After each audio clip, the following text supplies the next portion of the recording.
Thank you so much. So Gerard has already told you some of our background, and we have been in communication about questions about plague in Africa for 5 years now. 5 years now.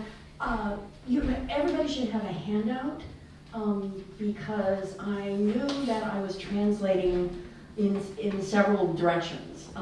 That I presenting in English, I'm presenting in genetics, and I am trying to tell a story that really has never been told before. So I'm trying to persuade you that there is a story here to tell. My goal is that everybody understand at least what's on the handout. The handout, I'm not going to be walking you through the handout, but I wanted you to have something, because I'll have to go through the slides quickly, and I wanted you to have something stable in your hand that you could go back and look at and say, wait, I don't understand this. Please, if you do have time for questions afterwards, I'm happy to answer any kinds of questions that you have. And I can just tell you right now that the big task that I have is to explain this diagram. Okay, so my objectives today are as follows. I want to make an assertion, just say something that I believe to be fact, and I won't be defending it.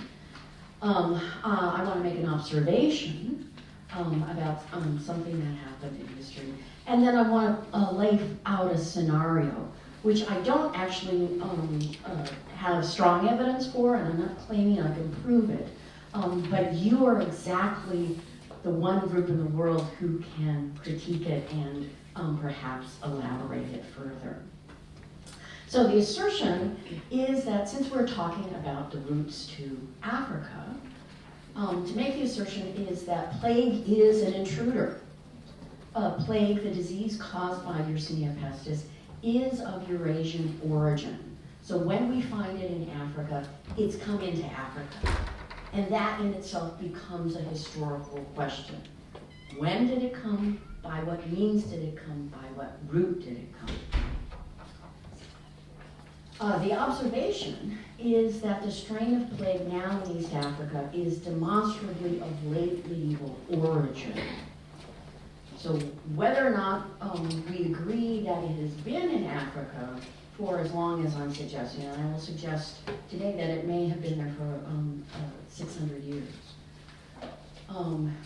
Certainly its origin is late medieval, and that's essentially why I got involved in this work in the first place. And the scenario I want to lay out is that the timing and route by which the strain reached Africa can be hypothesized. We can start to put some pieces of the puzzle together. Okay, so our stories with Africa are essentially this, is that I'm actually a medievalist. I'm a medieval historian of medicine, and I'm a medieval historian of Europe. I don't do Africa. So why am I here? Well, I won't tell you that whole story, but basically, I'm here because I started asking questions about the maps that were given to me as a historian, which don't make any sense, frankly. Which, if you look at the middle map there, that's a very traditional map of what the Black Death supposedly looked like. It begins above the Black Sea, it moves into the Black Sea, into the Mediterranean, and then spreads throughout Europe and just touches the northern edge of North Africa. That is the story that has been told for actually several hundred years about the Black Death. If you look at the map over on the right, that's a reconstruction by geneticists. And that's not even a full diagram, and it's not actually correct in all respects. But that's the story that genetics tells. That's a very different story. And essentially what I was trying to do is try to connect those stories together. This is a postulated presence of places where plague possibly exists in Africa today. And this is also hypothetical in a certain sense because they're looking at ecological niches where plagues could survive, given the rainfall, given the terrain, given the elevation, and a variety of different things. but plague is in much of East Africa to this day. Okay, so this is the assertion, which I'll just throw out very quickly. I won't even try to explain all of this. But the genetics narrative for plague now goes back into the Bronze Age and actually even before that. So we can tell the story of plague's presence in human populations going back at least 5,000 years. And the story is that it is old. So it's been affecting human populations for at least 5,000 years. It must be even older than that, given kind of the evolutionary trajectory it must have taken. It has been involved in, from the Bronze Age, we can now document a minimum of 3 different lineages that have been created. All of them are documented in the northern steppes of Eurasia. So this is the background of my assertion is that this is a Eurasian disease. And hence my assertion that when it gets to Africa, it has been introduced there. That just so some orientation on that general phylogenetic tree, that's the placement of the Justinianic plague, which is now considered the first pandemic. Okay, so all 3 pandemics have reached Africa. That's a quick map to show you the narrative as it certainly currently exists for the first pandemic, so late antiquity, between the 6th and 8th century. And these would be from narrative sources that indicate that it's presence along the Nile Valley. For the third pandemic, which is the modern pandemic, starts in the late 19th century and continues throughout the 20th century. Those will be the red dots there on this map, and that is distributed by steamship throughout the world. So coming out of Hong Kong, there's a strain that comes out of Hong Kong on steamships and gets all the way around. So the plague that's in Mozambique, which is one of the worst infected places in the world today, that is a modern strain. So what's there in the middle is the green, and that's the one that I want to talk about. And it's right smack there in the middle of East Africa. Where does that come from? My argument, that's a second pandemic strain. It's medieval. And it's called one ant. So everything, that's the name of the lineage. So our questions now is, how did the one ant lineage get to East Africa? Because it clearly has been introduced. How long has it been there? And these are now, from my perspective, historical questions. Okay, so what we're looking at is all the way around, this strain is documented all the way around the Great Lakes region. In Kenya, in Uganda, Democratic Republic of Congo, and in Zambia. Strain is also, plague is also present in Tanzania and in Mozambique. Those strains have not yet been genetically typed to prove they are the same strain as the one I'm talking about. My suspicion is they are, and we will probably very quickly, in the next couple of years, be finding out if I'm right about that. Okay, so you have here the first iteration of a portion of the phylogenetic tree. And it's on your handout, so you can refer back to it later and look at the details. But one of the things, the concepts I want you to think about now is what we're looking at anytime we're looking at a phylogenetic tree is change over time. This is indicating history. It's not dated, but it is suggesting a process of multiple changes over time. Okay, so this is the raw phylogenetic tree. My goal is to get you to understand, and now I'm going to break it down some more. There's one ant, one bee. We're looking at the very edge, the very tip of that branch I just showed you, and one ant, one egg. So those were sampled. One is in the Congo from a sample collected in 1965. The other one is from Uganda, sample collected in 2004. And there, over on the other edge, the Black Death. Anything that's in a black box means that it's coming from aDNA. aDNA is ancient DNA. It's DNA from an organism that lived in the past that has been reconstructed through amazing technologies that have been developed over the past 20 years by geneticists, paleogeneticists. That Black Death sample, the first one that was found in London in a perfectly dated Black Death cemetery. It was created in 1348, it's closed in 1350. The bodies that are buried there died during the Black Death. Yersinia pestis was found in their bodies. Okay, so perfectly dated, perfectly localized. We know it's in London. It's under the Royal Mint, or where the Royal Mint used to be. Next time you're in London. Identical samples have now been found in Barcelona, in Oslo, in several other places in Europe. Then we have the Pestis secunda, which is also found in London, but it's also found in southern Russia. Now this is getting complicated. Then we have, moving further up on that other branch there, we have 1-in-1, which is found in Qinghai, in western China. 1-in-2 is also found in Qinghai and Xinjiang, also in western China. And that little red, let me show that again, just to make sure everybody sees where it pops up. That little red dot there, that's the Big Bang. That's the polytomy.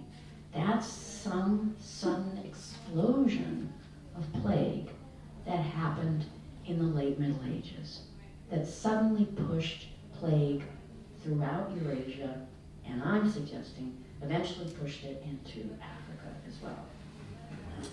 Okay, and then right between the Black Death and the polytomy, we have a sample that was just recently published from Lyshevo, also in southern Russia. So if you can imagine where the Volga River is above the Caspian Sea, that's where this sample was found. So you can see the problem. We have samples in Europe, we have samples in Russia, we have samples in China, and then all the way over on the other side of this map, if you will, is Africa. How did it get to Africa? And this is something that I want to make sure everybody understands today. Those samples in Africa, in relationship to the Black Death, they are the closest living samples of plague in relationship to what caused the Black Death. Anywhere in the world, the strain that caused the Black Death, as normally described in Europe, creates a cousin that now lives in East Africa. Okay, so this is my diagram.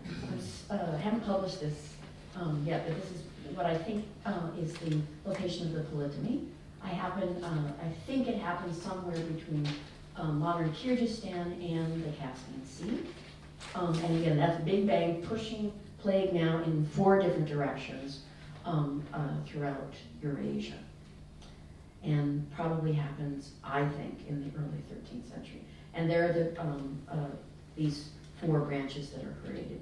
4 branches that can be documented at this point. There may well have been many more than that. Okay, so this is kind of the whole post-polytomy strain. And this is very busy, but I'll show you what it means.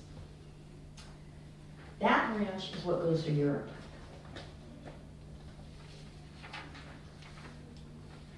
Stop, think. The polytomy happens in the late Middle Ages. All of those other strains that are coming out of the polytomy were created at the same time. That means they're all as old as what caused the Black Death. So if we haven't told their stories yet, then there's a lot of the Black Death story we have never told at all. So that's just one thing. That's the only part of the story that has been told thus far is the European story. This is what goes, I think its center of gravity is in Russia. It goes back to China. Out of China, it gets to Hong Kong, and then we get the third pandemic, Madagascar, the whole modern story. So that's another story. But we don't have the medieval part of the story. That is a story that crosses Central Eurasia. Those samples, and those are all modern samples, in branch 2 are anywhere from basically just north of Korea over to St. Petersburg and even Algeria. So it is spread throughout the middle of Central Eurasia. And then those two branches, 3 and 4, are found only in Mongolia and Western China. And then we have our African branch. So that's the part, so the whole point is that I'm just telling one part of the story, but it's because we have little bits and pieces of the other stories that the rest of this is becoming clear.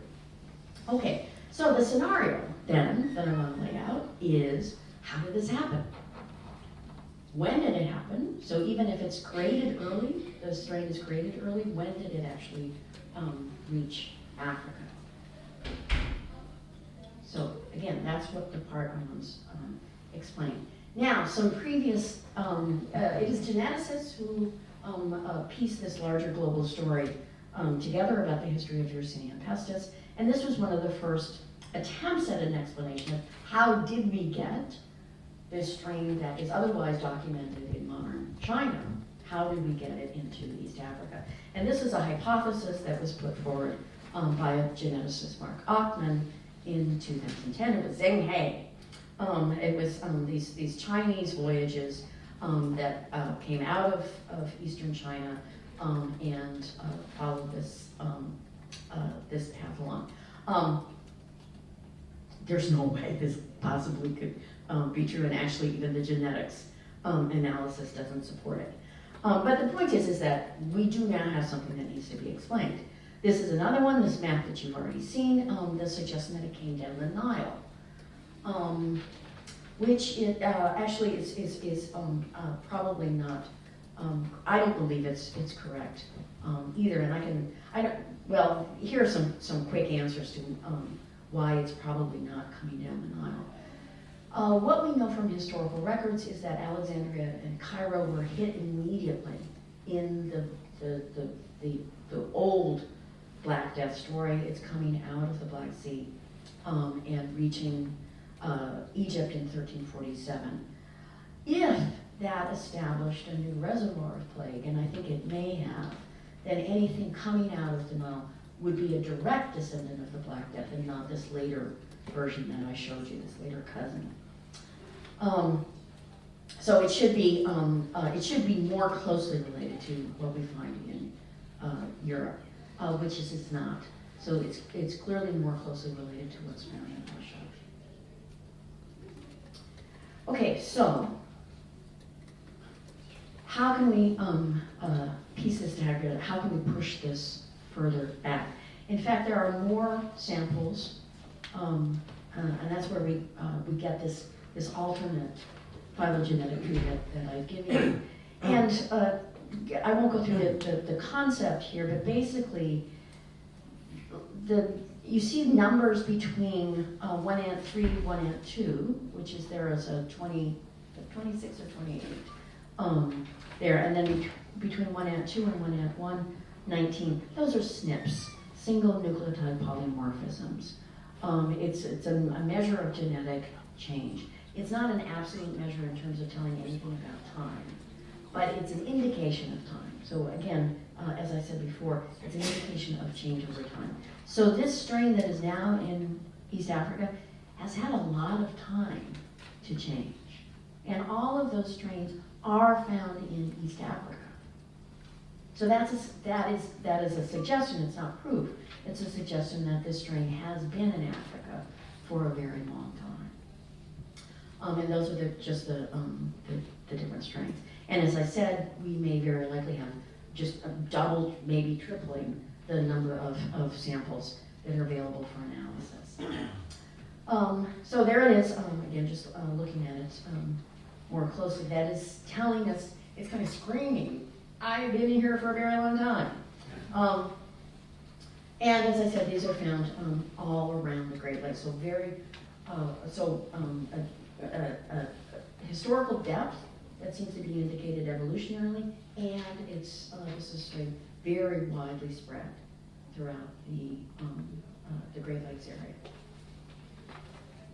Okay, so geneticists do what they call a molecular clock analysis.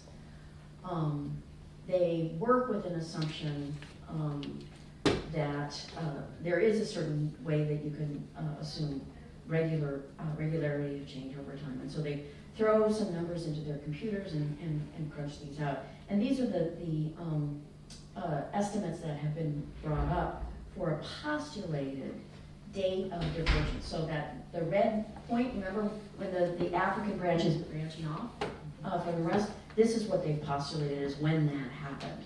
Because again, we know when the Black Death happened in Europe. So one estimate from 2013 says circa 1499, more recent one is suggesting 1635, and then another one 1480.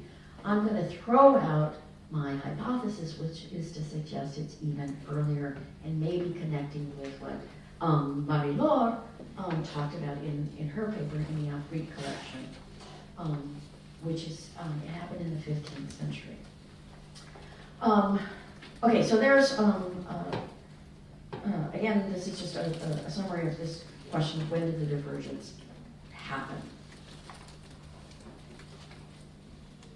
And all of the broader. Okay, so basically what we have to do is we have to explain how something, remember this is a single-celled organism. How a single-celled organism gets from Russia to the Great Lakes area of East Africa. And this is my suggestion, is that plague is throughout the Mongol Golden Horn, so the northern part of the Caucasus above the Black Sea and the Caspian Sea. And that dot there is where it is documented from ADNA in both Lyshevo and Bulgar City. There is an outbreak of plague in the 15th century in Gorgan, on the eastern side of the Caspian Sea. It spreads to Herat, and this is a summary of it that's been recently published. Malala Katebi, on his deathbed in 1435, composed a poem about the plague in Astarabad, or Gorgan. His poem relates that Astarabad used to have a sweet-smelling soil, but now, due to plague, it has turned into a ruinous place, and all its inhabitants, young and elderly alike, have died, like a fire that has devoured a forest. Accounts from Arab historians indicate at this time an epidemic also reached Iraq, especially near the Euphrates River. Now, I just got this a few weeks ago. This new narrative is coming from Persian sources. I don't read Persian, so it's going to be another layer of research to actually document. But this is why it's a hypothetical scenario, which is that. Oh, and one of the other things, remember, we have to explain how it gets to China. It gets to Herat, which would be putting it on a path back into China. Is that, and this is what Marie-Laure documented, is there's an outbreak in the 1430s in Ethiopia and the area around the Red Sea. And this is what I suspect may have happened. Al-Makrizi, a writer who's writing in Egypt, says there befell at Aden in Yemen an epidemic which lasted for 4 months until February of 1436. It came after it passed through the whole of Ethiopia.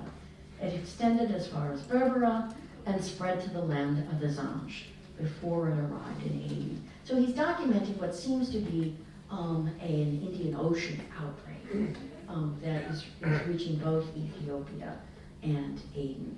And what I think it might be possible is that he's describing something that's moving through the Timurid Empire into the Persian Gulf and then around this.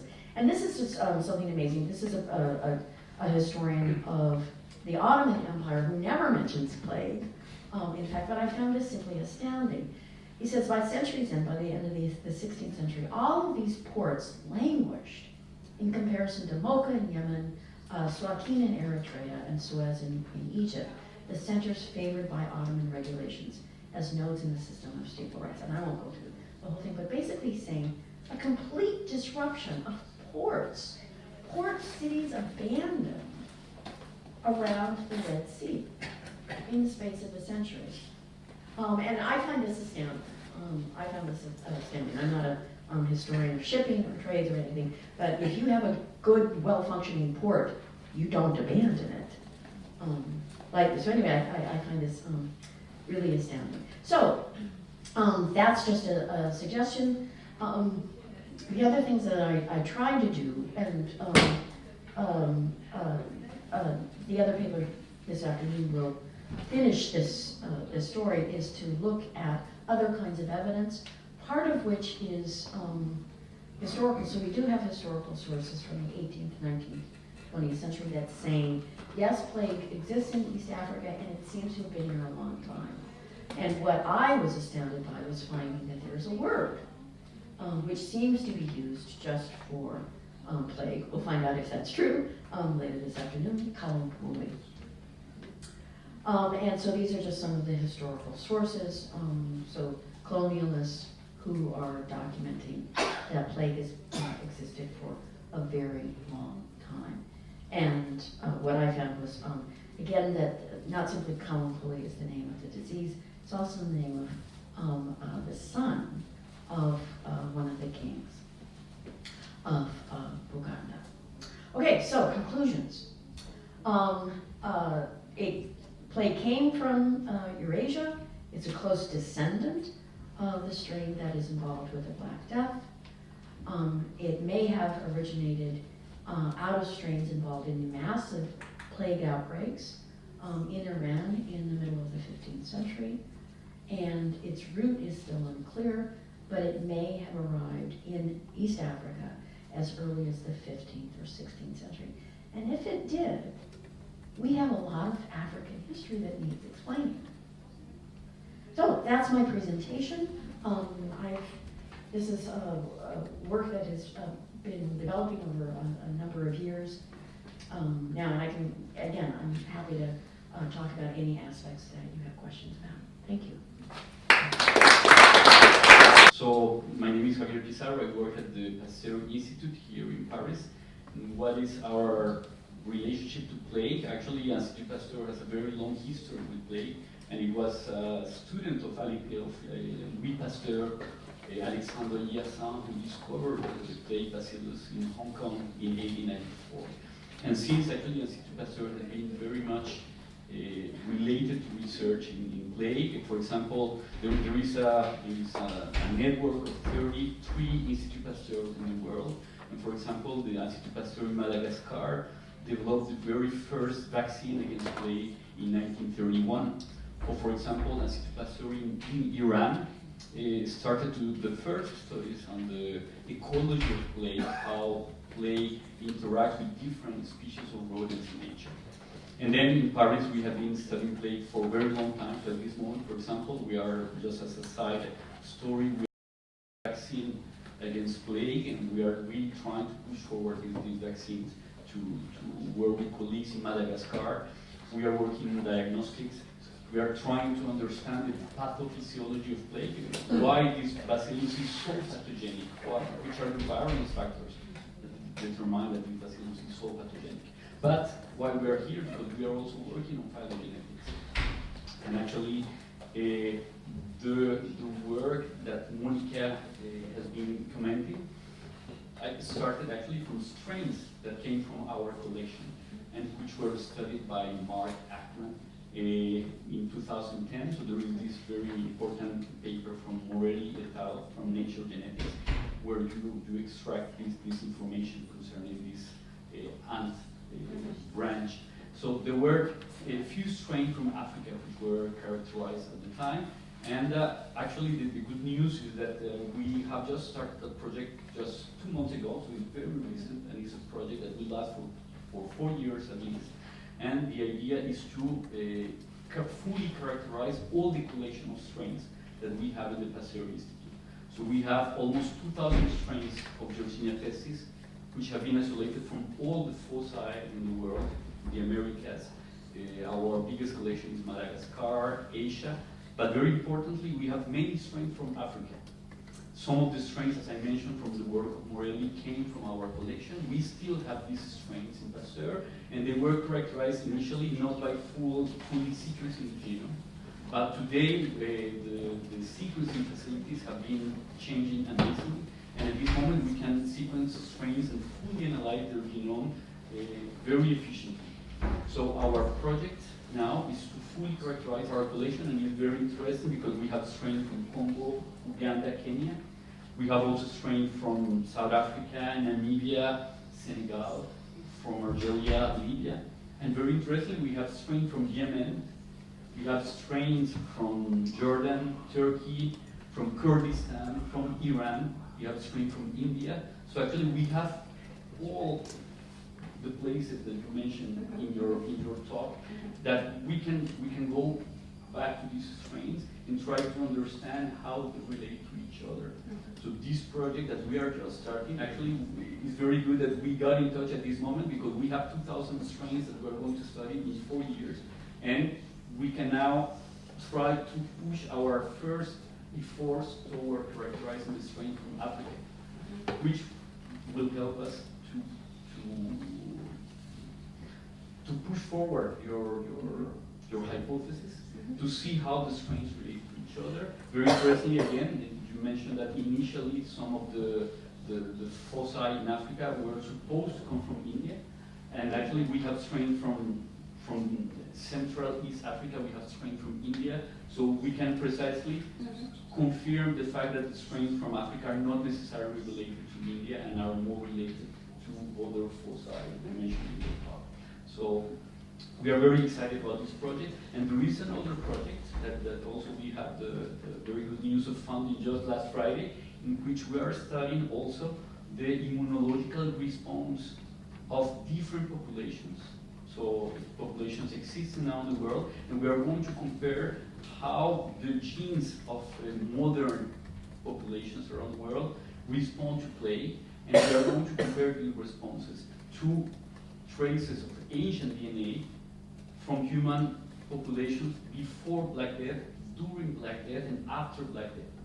So in this way, we will be able to compare whether Black Death pushed the current immune system of humans into one direction, and since we are going to compare European and African populations, we can also, by a different angle, investigate your hypothesis and check whether there has been a pressure on the immune system that occurred already in the Middle Ages, and which can explain the immunological pattern that we observe in current African and European populations. So this will be a different angle also to analyze your hypothesis. So we are very excited about these two projects that are just starting, and I hope that we will be able to interact in the future, to keep working on the epidemics of plague and the history of plague in Africa. Thank you. Some applause for the presenters again. Great. Well, it is true now that they are documenting the Lassa fever and the Ebola that is having rampage now. So the next future we won't have a problem of not documenting some of this disease. Well, we are moving on, and now I would want to call on Stephen Dupin from University of Oregon to present his paper. Stephen, please. Well, good afternoon, everyone. Let me get this going here. Where's the...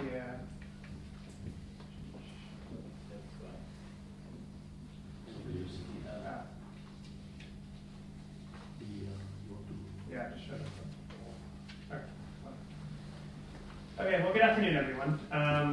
So today's talk is going to be about Daphne and I, Daphne Gallagher right there, have been working basically on how do you recognize plague epidemics in the archaeological record of West Africa. And, you know, this is a very complicated thing to do from archaeological data. However, it is something which you can build a very strong case from archaeological data for. And I think from the compiled data that we have at the moment, I think it's starting to get to the point where one would ask the question, you know, not whether plague hit West Africa, but I think the question then would become, you know, it's much less of a possibility such that, you know, why wouldn't plague have hit West Africa based upon the data that we have at the moment? And also just, you know, on a general level, why wouldn't it have? Right? I mean, the assumptions behind which, you know, people were using to kind of ignore the West African record in that regard are kind of odd on a certain level, right? They're talking, in a sense, about isolation of Africa, which, as we know, has never been the case. So, you know, therein, one can kind of think of that as an odd argument that it wouldn't have hit West Africa. And so I'm going to talk a little bit about how we recognize plague epidemics, in particular, situating it in a local area. So this is the area of central West Africa, kind of moving. And so these are some of the questions that we're going to look at in today's presentation. One of which, could plague have reached West Africa? Obviously, you kind of already know my answer to that. How do we recognize it? I'm going to talk through some of the mechanisms that we recognize plague, as well as some of the challenges that the archaeological record has in terms of looking at these periods of time. And then from that, what can we tell from the archaeological record in a particular region of West Africa about the impact of plague? So that was one of the questions that was coming up in some of the question and answer right there. Is that whether plague existed? Okay, that's, you know, one thing. But then what did it do to societies in particular regions? Were there different effects in different regions? Did it cause different things to occur? Were there religious changes? Were there stresses on economic systems and things like that? And those get to a whole bunch of really interesting questions, I think, in terms of this particular era. So if we can get to the point where we're advancing beyond the idea of whether plague existed, and we have a pretty good set of data out there that it probably did, then that allows you to answer a whole bunch of other questions about this particular era. And so I think that intellectually becomes quite fascinating. Okay, so just talking through, I put some of the slides since I'm talking in English in French for accessibility. So thinking about transmission of plague, well, there's been a lot of changes. So the question of opportunity that I was kind of mentioning a little bit right there. So, you know, we've known for a long time that West Africa is not isolated from the Mediterranean zone, but also from East Africa. And so, you know, there's also something that came out in the question and answer session right here, is that there's lots of pathways of movement within Africa, right? There's not just like something across the desert. There's the Nile, but there's also from East Africa, from the Horn. So in our excavations in Burkina Faso, for example, we have chickens going back to the 2nd century AD. You know, those chickens may have come across the Sahara, but I think they could have come from East Africa. And the linguistic data suggests, you know, there's a strong possibility that they did come across the Sahelian belt or savanna belts from East Africa. So one has to think kind of broadly about the fact that there's probably all sorts of exchanges going on from all different regions, and not necessarily just the ones we've always thought about. Another thing that's become more complicated is the issue of Rattus rattus. We're just talking about the rodent. The rodent fauna of Africa is quite complex, right? It's very diverse. There's some that are adapted to drier zones. There's also ones that are adapted to much more humid zones. And there hasn't been a lot of research. However, from the few case studies that I was able to find over the years, basically there are several different taxa within the African continent that could harbor it. And then there's the issue of fleas as well, which is another complicated process as well. So there's a lot of stuff to unpack in terms of issues of transmission. Another thing which people used to think is that you know, dry regions of Africa were difficult regions for you know, plague to propagate. Well, that's also been overturned because in some of our modern cases it can happen in quite dry zones. So this is just kind of running you through some of the kinds of things. Okay, so recognition of plague. Well, there's a bunch of different things, and there's, you know, there's difficulties, right? So obviously, in terms of actually making a, you know, finite case that plague hit somewhere, you'd have to find bacteria. right? So, but that's obviously complicated. That's complicated in the archaeological record with preservation issues, which Gerardo talked about this morning a little bit. And so that obviously hasn't been the case, really. But there's cultural effects to these things, and in addition to things like abandonment and reductions in populations, there could be simplifications in mortuary practices or modifications in work, not just like mass graves per se, but it could be that people get more simple burials, or they get different burials just in some other way. There's also the possibility that they get the same burials, which obviously would give you a very good line of evidence towards recognition of site. However, we don't have a lot of data for that at the moment because, as Gerard mentioned this morning, we don't have a lot of cemeteries that date to these eras. And dating issues, I'm going to get to in a moment, also make this kind of problematic in general because of radiocarbon dating and preservation of samples in that regard as well. So one would also want to see, there could be large cemeteries of the 14th, 15th centuries that would give us information on that. And we don't have a lot of great data in terms of that particular component at this time. Okay, then there's another complication, which is actually how do you date site abandonment?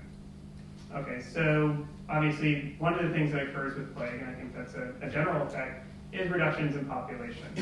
This could cause both reductions in population within the community where it's not abandoned, right? That's going to be the case for one of our case studies here, the one that Daphne and I have been excavating at Kirikonga. And then there's sites that are completely abandoned. And so that's also kind of a complicated question because people can abandon sites for many different reasons. But literally the dating of abandonment is complicated. It's complicated because the temporal resolution in archaeological sites can be poor. Radiocarbon dating has errors on it, right? So whether you're in the right era, a lot of the dates, particularly the calibration curve in this period, for those of you who've done radiocarbon dating, is complicated. So you get often like a bimodal peak in the calibration. So you get things from like the 1280 to 1310, and then you get like a peak from 1370 to 1400, right? And so then you have this kind of bimodal distribution. So did it occur before or after? Okay, so you have to do kind of Bayesian analyses of radiocarbon dates, which is what we've been working on a little bit at Kirikonga. Then the other difficulty, and then I'm going to show you that you can actually address these things, but you have to kind of throw things out there archaeologically in terms of the difficulties of archaeological data. Then there's the issue of abandonment of sites based upon erosion from the surface. Okay, so many archaeological sites, as you're probably aware, have abandonment layers, but then various processes cause erosion of those layers off the site, right? So what you're walking on today, okay. So what you're walking on today actually may not be that old surface, right? So, and then number two, if you are walking on parts of that old surface, it may not have datable material on it in terms of the archaeological record. I'll keep it. Okay, so, like for example, a lot of sites have plow zones on them. So people cultivate on archaeological sites sometimes because the soils can be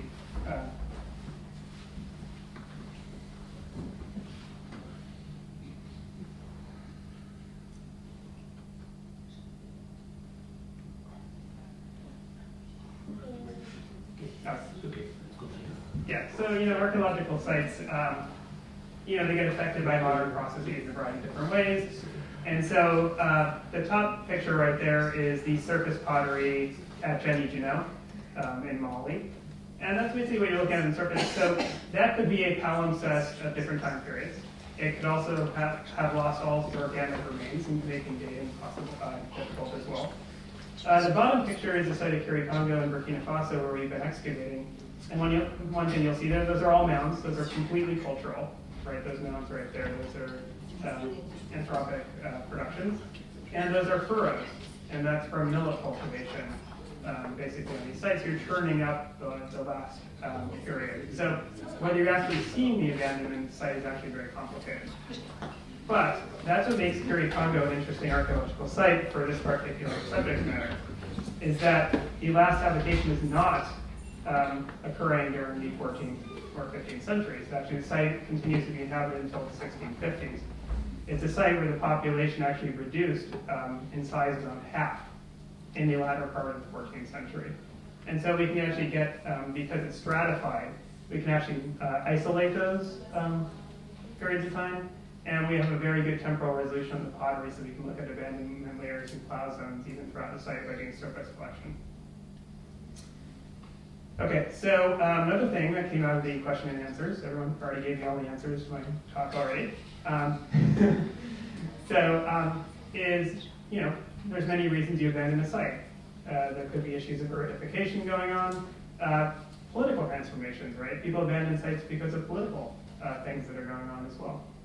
And so the reality is that even with plague, sometimes these abandonments probably result from a combination of other factors as well. So that's another kind of complicating element.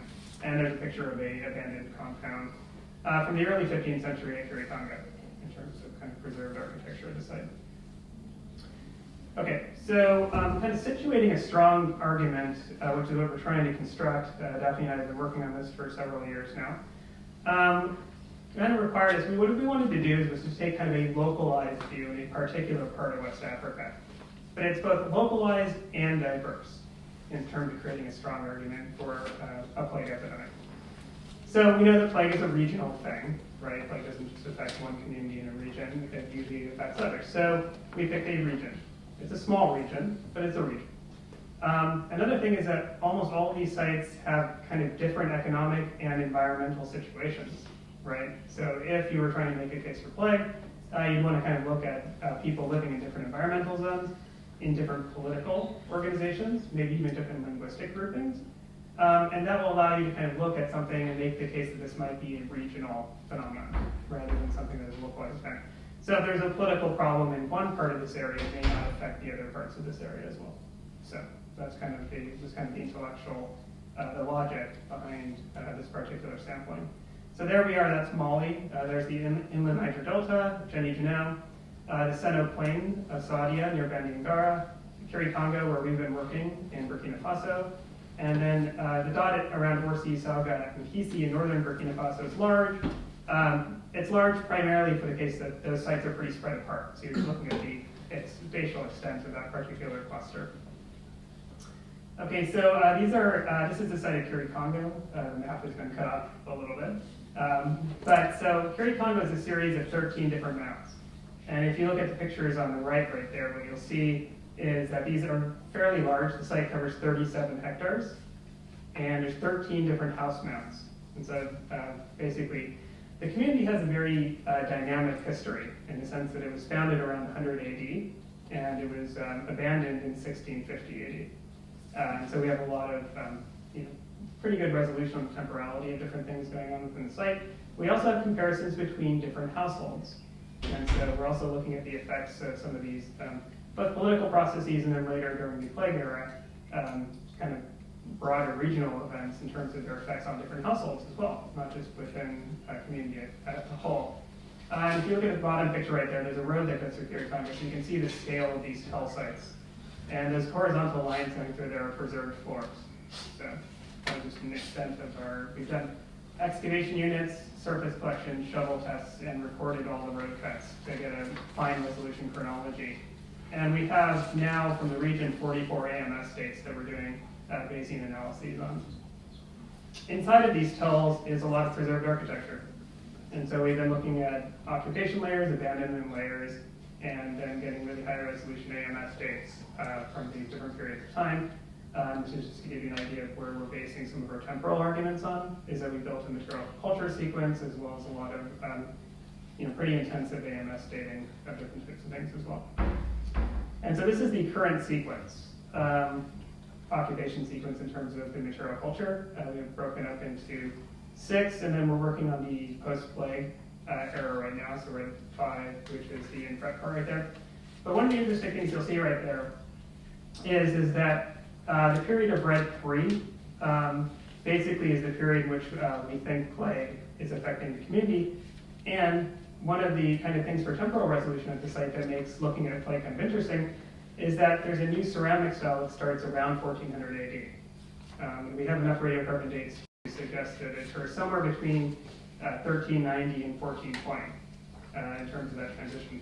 So we know that at the beginning of that period, there's half as many people as there were before living within the community of Kirikongo.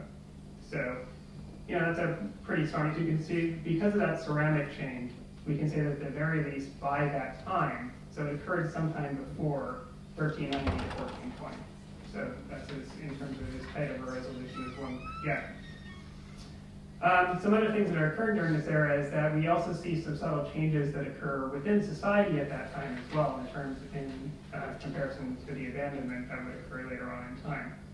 So, for example, for the entire sequence, basically the community is growing. So in yellow 1, there's one household, and then at the very end of yellow 1, there's 2 households. In yellow 2, there's basically the creation of 5 households, and the community grows and grows and grows over time. There's some major political transformations that occur in this pre-plague era, such that in the middle of red 2, there seems to be a complete reorganization of the community, a decentralization of political structure. I've written a book about complex egalitarianism, but the community is quite large at that time. It's probably over 1,000 people during the time of what I've called a kind of revolution going on within this community. So red 3 basically there's a lot of people. And then there's a bunch of fundamental changes that occur in the latter part of the 14th century. So there's population loss.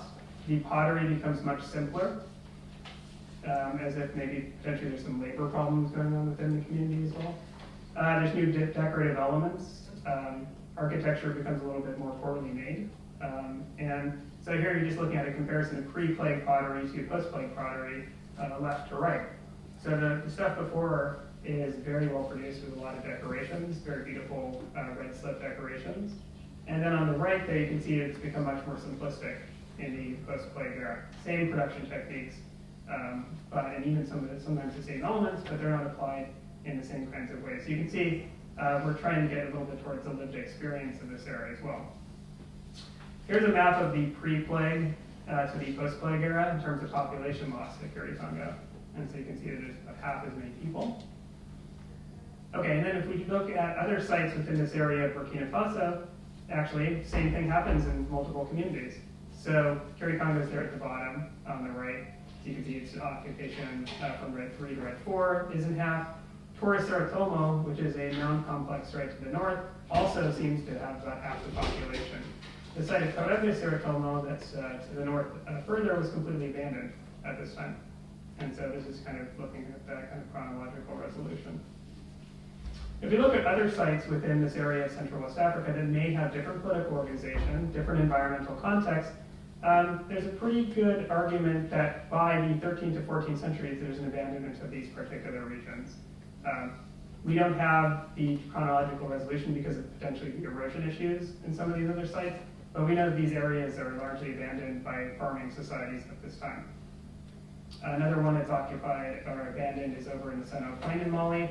Sadia, we'll talk about this as one of our case studies in the article. The models of the radiocarbon dates from the abandonment layers, with obviously that issue of the erosion, potentially, of those abandonment layers. Some of those models take it into the early 14th century, which if you also lost a little bit of deposit after that, that's a pretty strong case for the fact that there's abandonments occurring at a broader regional level. And Jenny Junot, celebrated mound complex, undergoes a lot of significant changes in this era. So, for example, Jenny Junot itself and its mound cluster is abandoned at a particular point in time. The resolution is difficult for the same kind of issues of radiocarbon dating in the 13th and 14th centuries, but many people believe that people may have moved out of those clusters and actually shifted, which may be one of those effects of plague, right? Which is one of the things that we want to kind of get to in terms of getting beyond the question of plague. How did plague affect particular regions? And we know that people moved to what is the Tell of Jenny today, where the giant mosque is in the middle of the mound. And that might be part of this, both the cultural change as well as some of these spatial changes within these settlement clusters as well. Okay, so thinking about a case for plague, if you have sites of different size, economy, political structure, local environmental settings, all having reductions in size or abandonments of regions, this suggests some kind of regional impact is occurring at this time.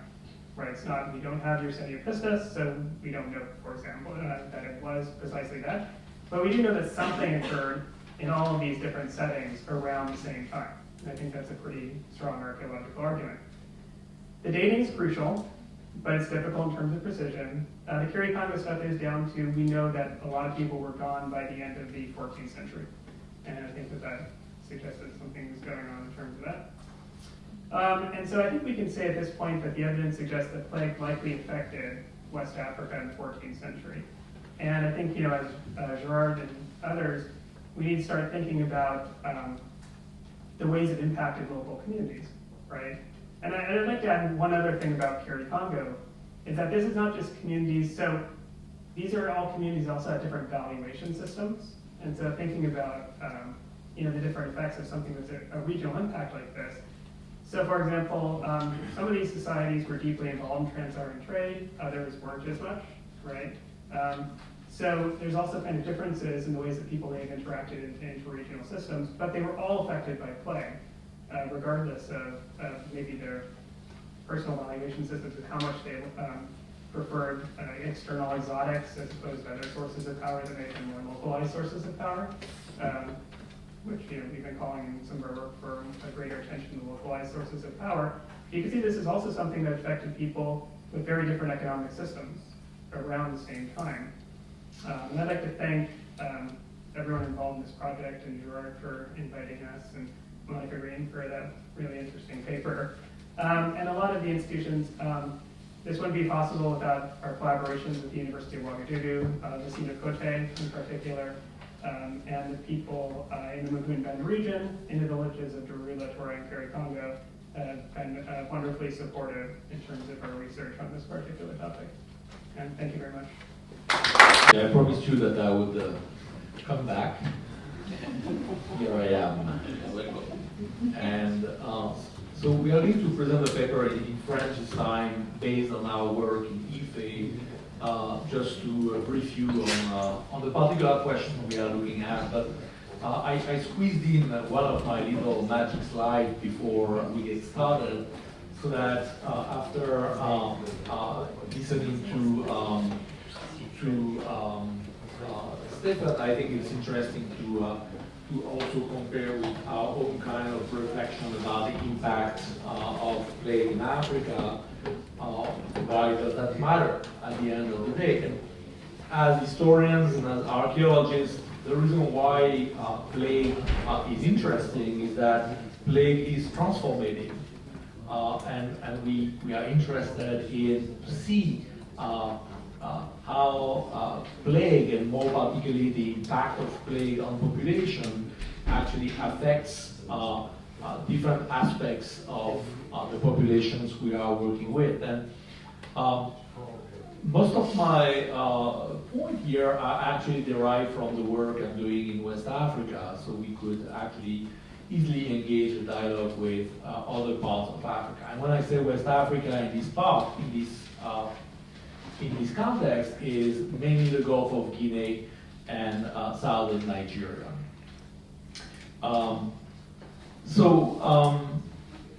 First of all, I think we start noticing that there is definitively an impact on political history. In Ife, we see actually a process of abandonment of Ife taking place somewhere in the second half of the 14th century, which is something we are still working on, and something that it's easy to say, but we would need to actually publish a little bit about that, which we will do soon.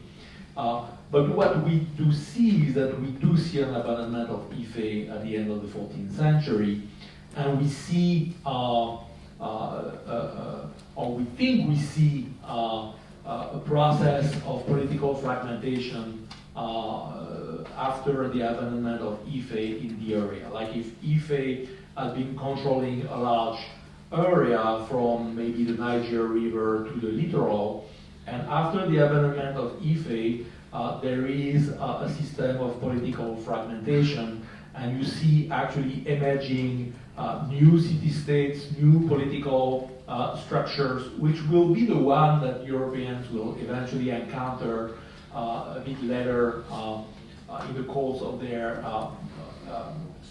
foray, in West Africa, which are communities like Ijebu or Benin. Not that Benin or Ijebu might not have existed before actually this period, but they gain in autonomy and they gain in political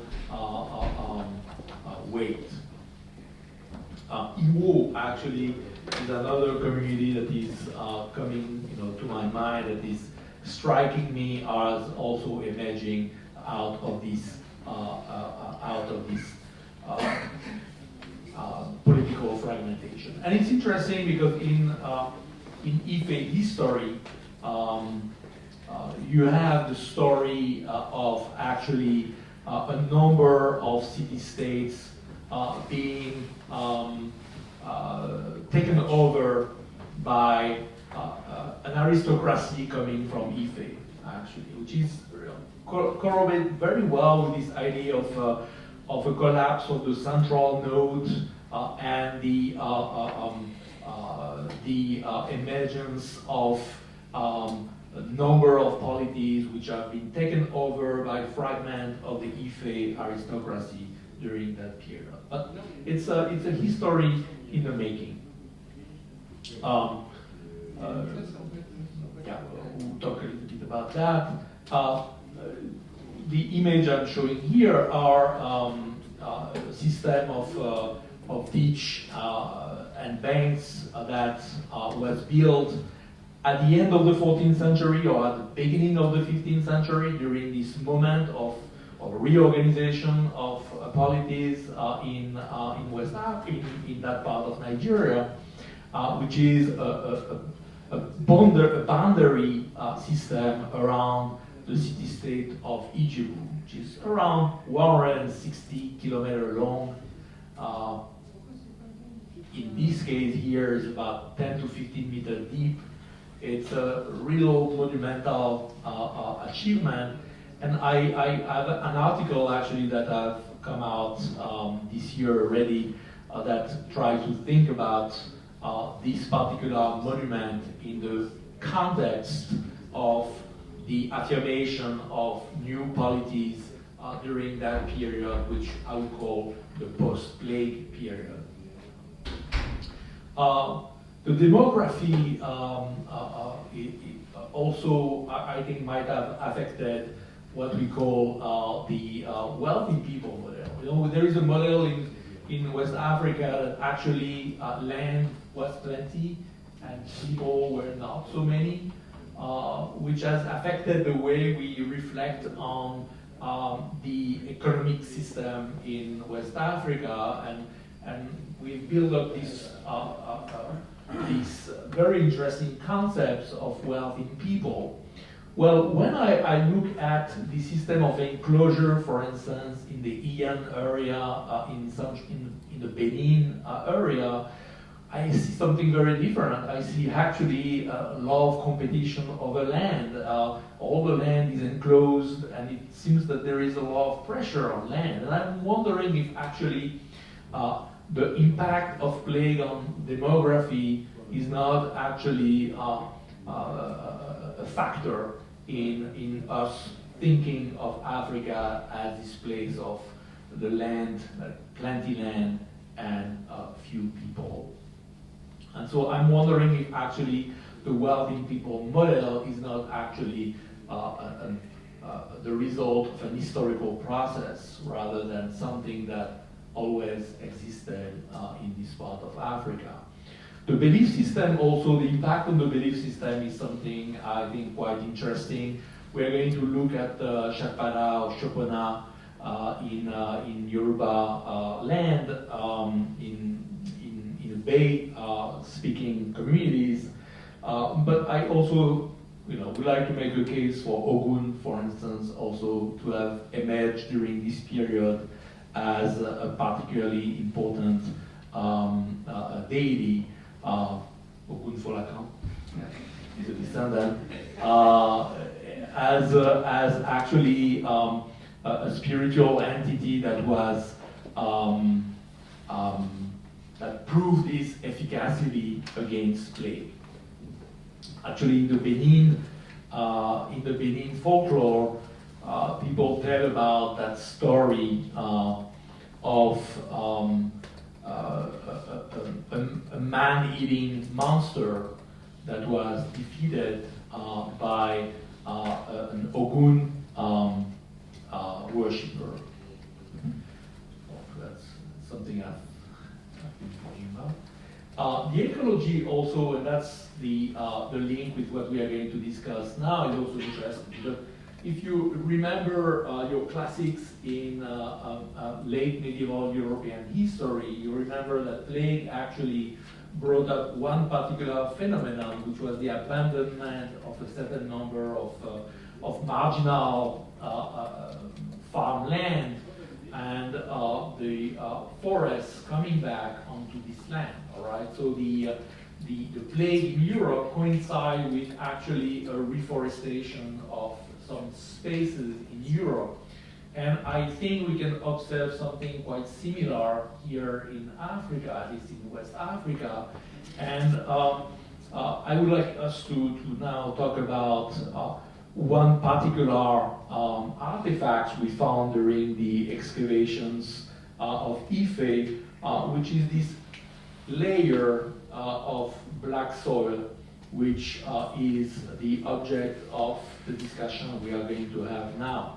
Is this black soil actually a witness of the forest taking over this ancient settlement, or is it something else? This is a question that we are trying to ask today with a number of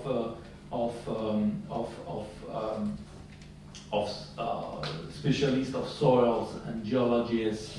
And I thank David Sebag to actually be here. He will be able to answer more specific questions about the science behind what we are trying to do. Yeah, thank you so much, Gerard and Geoffrey. Let me just give this comment that I really want to appreciate the effort of Gerard and the team, because when Gerard brought this idea in 2010, I was so glad, because this work ought to have been done 30 years ago, when we have lots of evidences, when most of the sites, archaeological sites in Ife, have not been encroached by the development of the town. And when we still have the old men that can still give oral history, because in the Yoruba tradition, when an old person dies, it means the whole library is gone, because they have that tradition of oral history, which in some cases has been proven scientifically. So I really want to appreciate the effort of Gerard in bringing about this research project. And I think, like I told what is his name yesterday, this morning, that this is just the beginning of the work. And I hope if the project will be able to continue, we'll be able to really have enough evidences to back up some of these hypotheses that we are now bringing up. So I want to appreciate Gerard so much for this work.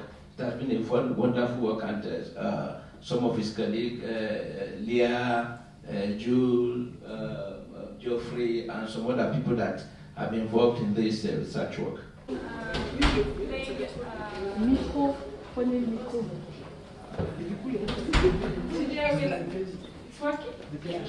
I will only focus on plague testimonies in Ethiopia during the 15th century, and more especially I will focus on the 1435 wave, the one on which Monica Green already spoke about a few minutes ago, and also about another wave in the 1460s in Ethiopia.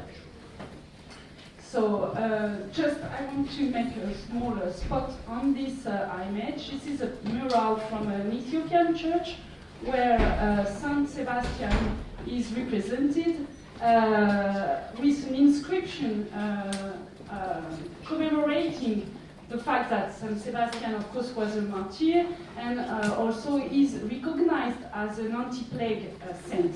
And plague here is mentioned, and he is also represented in this painting close to another saint, which is very important in Ethiopia, against plague once again, which is Syriacus. So I will speak about all this during my paper and come back to this painting at the end of my talk, so you have to listen to the entirety of my speech, I'm sorry.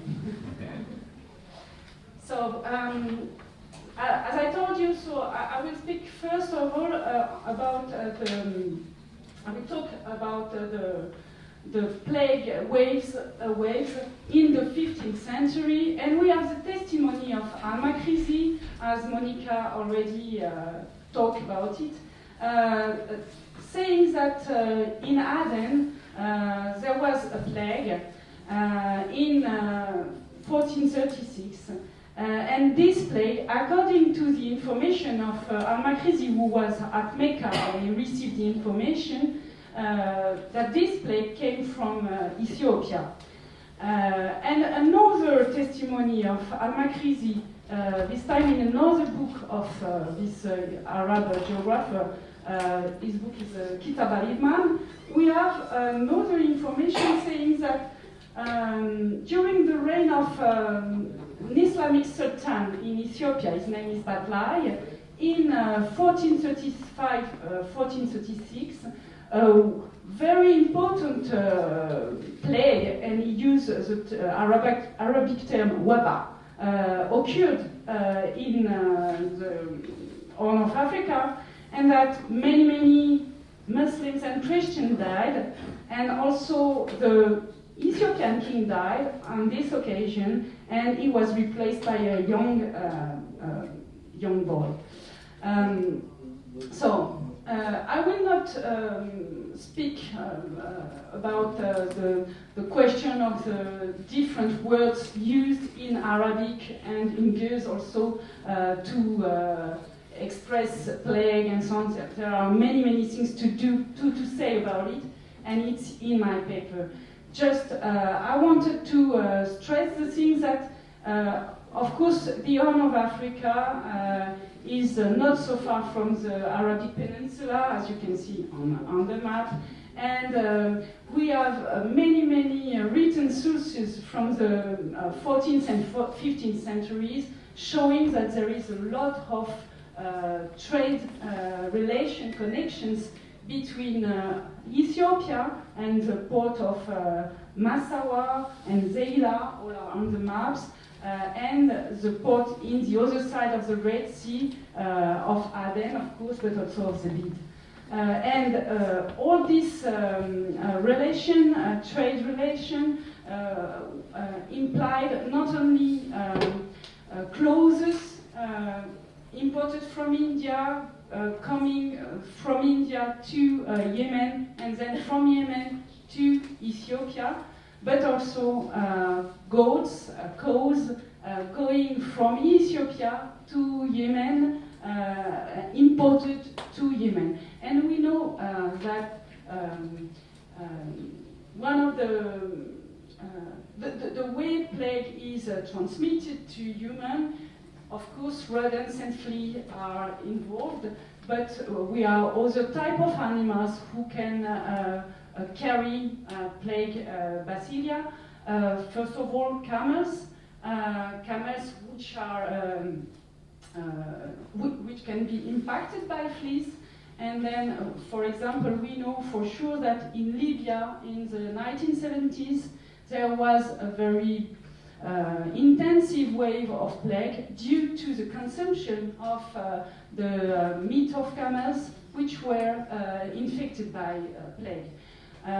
So we know that in Zaila, for example, from the testimony of Ibn Battuta in the 14th century, the camels were very important in this city, and they were used to carry all the goods from the shores to the central area of Ethiopia.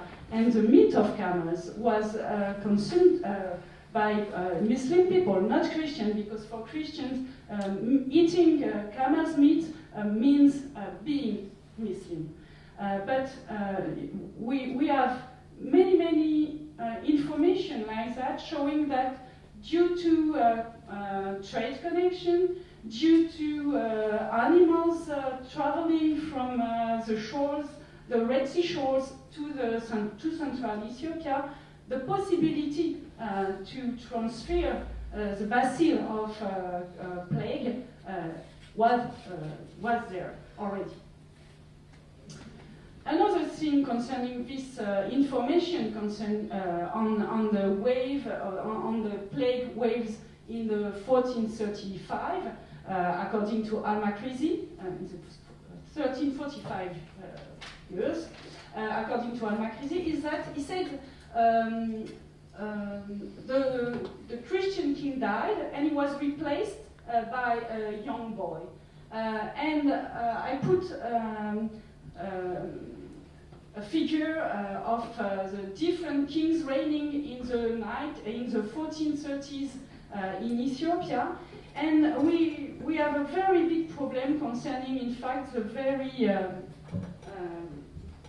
short reign of these two kings, which were the nephew of this one who reigned for a very long time, and I will speak about him in the coming minutes. But according to the time of Al-Makrizi testimony, the plague occurred during Zahayakob's reign. Or he reigned for a very long time, and he was not a young boy when he advanced forward. So most probably the testimony of Al-Makrizi is not, in terms of chronology, as a problem. And I was able to find other occurrences in the testimonies of Al-Makrizi that when you cross-check the testimony of Al-Makrizi with the internal sources from the Ethiopian chronicles and so on, that Al-Makrizi's chronology is 1 year after what happened. So it could be this problem we have here. So now I would like just to try to see what were the political and social responses to these epidemics.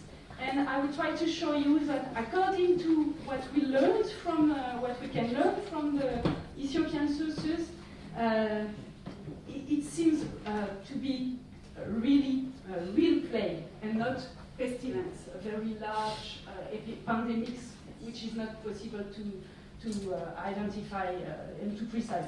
I think it was plague in the 15th century. So in the chronicle of the King Zahayakov, who reigned from 1434-1468, we have a reference to policies undertaken by the king against plague. And he said that he was obliged, because people were fleeing from their house, fleeing from their region, he was obliged to create a sort of assembly, a congregation of the gospel, who was responsible to bury people in their localities. And he decided also to condemn those who were not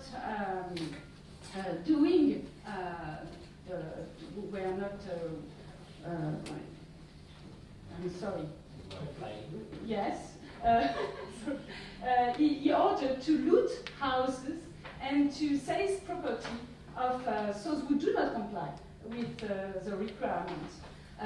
So it's very interesting to see that the first reaction, the first attitude to people to plague was to flee. And because of this, the king was obliged to organize the way people will be buried. The other policy of Zahayakov is to build a church, and to build a new church dedicated to a specific saint, Syriacus. And because Syriacus, in the Ethiopian tradition, and it is very specific to the Ethiopian tradition, is considered as a saint against plague. And we can read in this extract. I'm sorry I was not able to translate it into English quickly, but I will try to give you some information. In this extract, we can read that according to the Acts of Syriacus, plague will not come in a place where a sanctuary is built in commemoration of Syriacus, and in this place also, no disease, no famine and no dry will come. No drought. Thank you. This is my broken English. So I found a representation of Syriacus on a diptych from the 17th century. So Syriacus is a very, very famous saint in Ethiopia. Many, many churches are dedicated to him, and I won't be able to say that all the churches were dedicated to him due to the plague waves in Ethiopia. But what is sure is that the church built by King Zahariah received land donation from the king, received also books from the family of the king. This is written in the Chronicle of Zahariah, and I found also one of the gospel which was given by the queen, the wife of Zahariah, to this specific church, saying that this church was built in 1460. So we have now the date of this plague wave in the Kingdom of Ethiopia. And in this donation, we have the name of the queen of daughters of the king giving lands to the church in order to give capacity for the clergy to pray for people who were facing the disease, the big pandemic. But these are I would say, the political response against plague in Ethiopia. There are also social response, and we can see that this social response were in a way in contradiction with the way King Zahariah believed Ethiopia should be. We have we have this information in one of the homily written by the king himself, and which was spread in the churches of Ethiopia to be read to people during Mass. And it was a way for the king to spread his policy in the kingdom. And one of his homily is talking about what he discovered in the palace. It's a book of secret names. He calls it Mat of Asmat, which was copied during the time of his brother, King Yitzhak. The book, as he said, was so huge and heavy that two men would not be able to carry it on a journey. The clergy of the tabernacle used to read it when a pestilence, and he used bud as the word is bud in Greece, and in fact it is always bud to speak about plague. So this book was read when a pestilence or other disease broke out. If one could be saved from the javelin by secret names, Badlaya, so this sultan of a sultanate close to Ethiopia, the son of perdition, would have been saved when he came to the battle carrying in his amulet cases scrolls of 12, of 10, and of 8 cubits in length, with the names of demons written on them.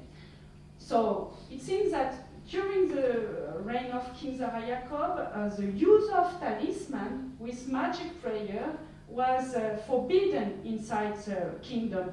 But we learned also from this extract that the talisman were used against plague. And in fact, we have, I found text written in later periods, so not from the 15th century, because we have no scrolls, no magic prayer before the 18th, 19th century, still preserved in manuscripts. So, but I found some texts which are ready to be written in magic scrolls, which are alluding to saint, anti-plague saint, very famous one. First is Saint Roch, which is this Italian saint from the 14th century, famous in Italy and south of Germany first, and then in France. And in Ethiopia, we have some prayer written with the name of Roch, and his name in Ethiopian is Rocco, which gives the information that most probably the cult of Saint Roch came into Ethiopia through Italian travelers. In this magic prayer, Rocco is considered as someone who is able to cure people, to save them from plague once again. And this time, the word used for plague is bedbed, and Rocco or Saint Roch is for sure a saint against plague, an anti-plague saint. And so I think there is sort of demonstration that plague was something which occurred in Ethiopia. And I came, so this is my last, and so my conclusion and my last slide. I came to the painting I showed you in the very beginning of my speech, showing Saint Sebastian close to Saint Cyriacus, which is a very small boy close to his mother, which is not Mary, but his mother Julieta. In this painting from the 17th century, there is an inscription close to Saint Sebastian, and this inscription refers to a prayer to Saint Sebastian, saying that Saint Sebastian is the martyr of the sun, who was pierced by a spear and was tied to a trunk. And in exchange of his suffering, thank you. In exchange of his suffering, God will help anybody to avoid a plague to enter into a place. And this is written close to the representation of Saint Sebastian in a painting of the 17th century. And this same text was collected by a French anthropologist, Marcel Griol, when he was in Ethiopia in the 1930s. And this text was given to him, given to him by Daptara. It is a sort of member of the Ethiopian church who is responsible not only of I would say, the open cult, but also of the magic practices in Ethiopia to cure people. And this Daptara had still this type of text, which could be written in talisman, in scrolls, to save people from the plague. So I think we have here many testimonies, I won't say evidence, but testimonies showing that most probably in the 15th century, and we have testimonies for some waves before 15th century, but in the 15th century, Ethiopia faced plague pandemics, and due to that, there were different responses to this pandemic. from politic point of view, but from the political point of view, but also from the social point of view. And still in Ethiopia, you can find this type of representation of Saint Sebastian or this type of scrolls with reference to the pandemics of plague. Thank you. Thank you, Mariano. I think you're being too modest, and I'm trying to explain why. Because for the young historian that I am, your article, so this presentation is from an article in Afrique, in the Afrique dossier, and it's a lesson of method. And like in archaeology, when we can only do like relative dating, sometimes with written evidence, we can do only relative identification of historical phenomenon. But I think in this case, this relative identification of plague in the kingdom of Ethiopia is very compelling, and I think even by this like indirect way of proving it, I think it was very compelling in the article. So, what is this method? Written evidence, and to give echo to what Adrian said this morning, the use of connected history not as a tool for refutation, but as a performative tool to push forward our knowledge of ancient African history, and local social responses. So why relative? Why I'm talking about relative identification? Because we have a problem with written evidence, and especially with the analysis of the vocabulary. I think we have the same problem in Arabic and in Gaels, because without any context, we cannot identify properly what disease they are talking about. Because, for example, in Arabic, in specialized medical work, the word ta'un is used for plague, and waba is used for an epidemics which kills a lot and is very contagious and pestilential. But with time and they become synonym, and so sometimes you have the use of the word ta'un, and it doesn't mean like we have in the case of a plague. So what we can do, and what Morello showed us, is like we can identify properly the use of this word in context, and be sure that sometimes the word ta'un, is actually the plague.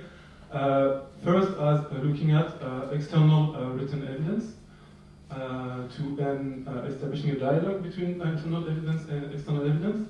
And I think you talk about Al-Makrizi, and in the case of Al-Makrizi, when he says that the plague from Aden came from Ethiopia, and when he's using the word ta'un, it comes from a specific historical context, the medieval Egyptian one, where they had a lot of experience with the actual plague, and when he speaks about the plague, he means the plague. When you speak about ta'un, he means ta'un. So if he says, if he's talking about the plague, and he was especially a well-informed historian in Aden, and coming from Ethiopia, I think we can take him for his word.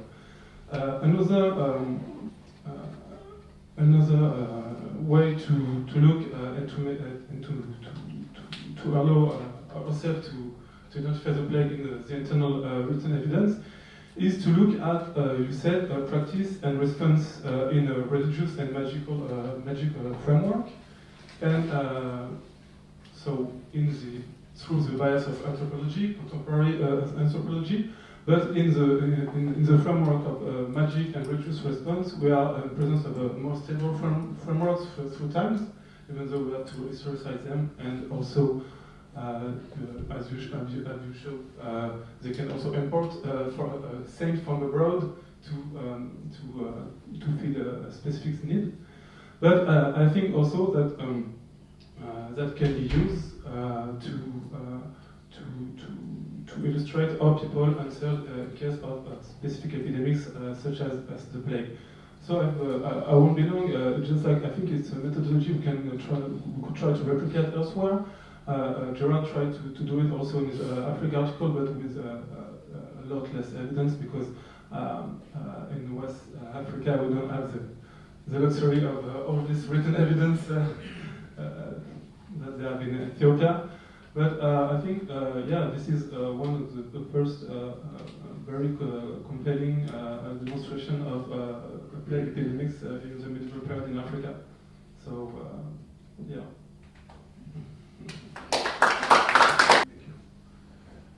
Donc bonjour à tous, je m'appelle Sandro Capici, je vais faire une présentation sur la divinité Sakpata, qui est une divinité adorée en Afrique de l'Ouest. Et moi, ce que je vais essayer de dire, en fait, c'est que cette divinité, qui aujourd'hui est principalement associée à la variole, a probablement été associée à une autre maladie avant, et que cette maladie-là, c'était probablement la peste bubonique. Donc cette présentation, je vais la faire en français, comme vous pouvez le voir, le PowerPoint est en anglais. Vous pourrez poser des questions en anglais également, si vous le souhaitez. Alors, qu'est-ce que c'est que la divinité Sakpata? Sakpata, c'est une divinité qui est adorée par les populations d'Afrique de l'Ouest, du Nigeria, du Bénin, du Togo et du Ghana, qu'on appelle les populations de langue B, comme les Evé et les Fon. Et chez ces populations-là, cette divinité s'appelle donc Sakpata, aussi s'appelait Sakpater et Sakpaman. C'est une divinité qui est aussi, on en a parlé tout à l'heure, adorée par les voisins de ces populations qui s'appellent les Yoruba, et qui sont au Nigeria, au Bénin et au Togo principalement, et chez qui il y a une divinité très très semblable, qui comme elle est associée à la variole, et qui est aussi associée à la terre, on l'appelle le roi de la terre, ou c'est l'un des attributs de ces deux divinités-là. Et chez les Yoruba, cette divinité-là s'appelle Chopanon, ou avec des noms apparentés. Alors, l'origine de Sakpata, c'est une question qui a déjà été étudiée par un anthropologue français qui s'appelle Claude Lépine, et pour lui, Sakpata est une divinité qui est assez vieille. Il a même donné une estimation d'environ 1000 ans. Selon lui, c'est une divinité qui à l'origine était une déification des ancêtres de la communauté, et puis ensuite, c'est une divinité qui aurait été associée à la terre, comme les ancêtres sont enterrés dans la terre, et d'où le surnom de roi de la terre qui est donné à cette divinité-là. Et ensuite, selon lui, après l'introduction de la variole au XVIIe siècle, cette divinité aurait été associée avec la variole. Alors, je suis d'accord avec certains points de son hypothèse. Le premier, c'est l'origine ancienne de cette divinité-là. On peut le voir avec la linguistique comparée, la linguistique historique, avec les langues B notamment. Les langues B sont des langues qui sont très très proches, qui descendent d'une langue ancestrale commune qu'on appelle conventionnellement le proto-B. Et le mot Sakpata est trouvé dans toutes ces langues-là avec des correspondances phonétiques régulières qui peut permettre de dire que ce mot-là existait déjà dans ces langues avant que ces langues-là ne divergent et ne deviennent plusieurs langues. Alors la question qu'on peut se poser, c'est si on peut dater cette diversification et dater relativement l'origine,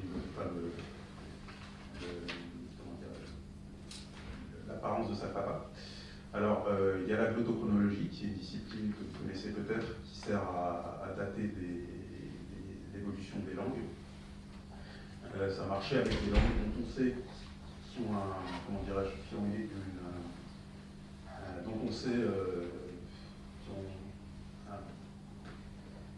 dont on a des traces écrites, comme les langues romanes, comme l'égyptien ancien et le copte. Et pour ces langues-là, on a par exemple un taux de 80% de rétention du vocabulaire commun après 1000 ans de séparation. C'est quelque chose, la glottochronologie, c'est quelque chose qui n'a pas été prouvé dans tous les cas. Dans certains cas, ça ne marche pas du tout, mais on va quand même garder ça comme un argument dans la poche. Et de manière intéressante, il y a une étude complètement indépendante qui a été faite il y a plus de 30 ans et qui a rapporté que les deux langues B les plus distantes les unes des autres, c'est-à-dire le fon et l'adja, ont 82% de vocabulaire commun qu'ils ont hérité de leur langue ancestrale. Donc ça veut dire que c'est à peu près une différence de 1000 ans. Et même si ça peut être une estimation qui est un petit peu fausse, on voit quand même que Sakpata est probablement très ancien, et probablement plus ancien que l'arrivée des Européens et 15e, 16e, 17e siècle. Alors, je suis également d'accord avec Lépine quand il dit que la variole est arrivée dans le golfe du Bénin il y a très récemment. C'est quelque chose qu'on peut voir en étudiant un petit peu la géographie, la géographie linguistique, avec les emprunts. Par exemple, ici, vous avez une carte avec les mots pour la variole dans les langues B et dans les langues voisines du Ghana qui ne sont pas des langues B, mais dans lesquelles le mot en question est passé aussi. Vous avez par exemple pâté en gain, vous avez pété en guang, vous avez pâté en akan et pété, une pâté en akan aussi. Alors, je reviens ici, comme vous voyez, enfin, vous voyez peut-être pas, mais en tout cas je vous le dis, sac pâté est probablement à l'origine, parce que ça finit en S, probablement à l'origine des formes ghanéennes, pâté, pété, et pâté. Ce sera probablement à l'origine de ces formes-là. Et ce qu'on peut essayer de se demander, si on peut dater on peut dater cet emprunt. Alors, moi je pense qu'on peut dater cet emprunt parce que les langues B à l'origine étaient toutes parlées probablement dans la même région, dans la tradition orale de ces populations-là, c'est-à-dire près du royaume de Bado, à la frontière Togo-Bénin. Et si cet emprunt s'était fait quand ces populations-là étaient toutes au même endroit, il n'y aurait pas de raison que ce soit la forme év en haie qui soit empruntée par les populations du Ghana en fait. Par contre,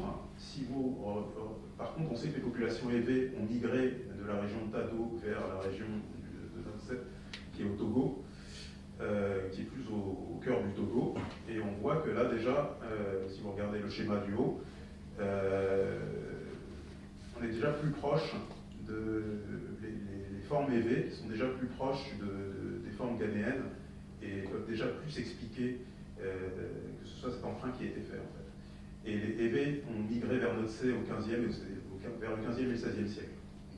Et si vous regardez encore une migration après de populations év vers le Ghana, parce qu'aujourd'hui il y a beaucoup de populations év au Ghana, et ces migrations-là se sont faites au XVIIe siècle en fait.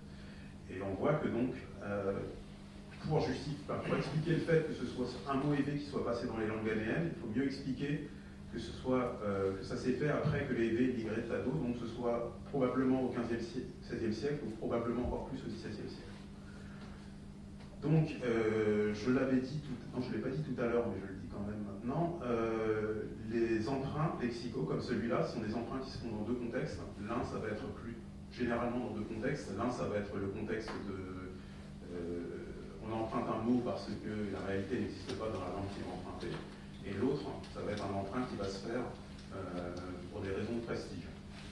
Dans ce cas précis, on n'a pas de raison de prestige particulière, parce que les mots dans les langues ghanéennes ont été empruntés à trois langues différentes. Il y a la forme Ga qui a été empruntée à l'év, probablement la forme Akan qui a été empruntée peut-être au Ga, peut-être la forme Guang qui a été empruntée à l'Akan, etc. Donc ça ne peut pas être une raison de prestige, c'est probablement parce que ces langues-là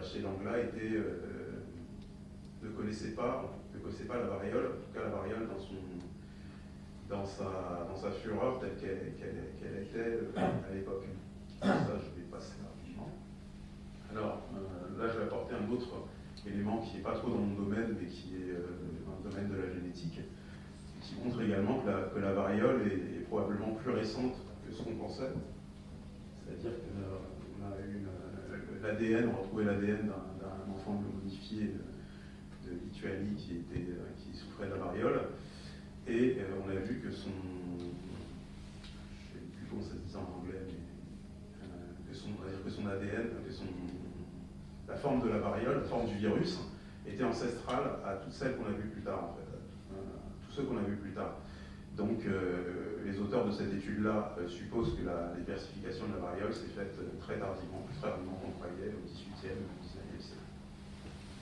Donc, ça confirme l'hypothèse de Lépine, pour qui la variole est arrivée tard avec l'arrivée des Européens dans la région.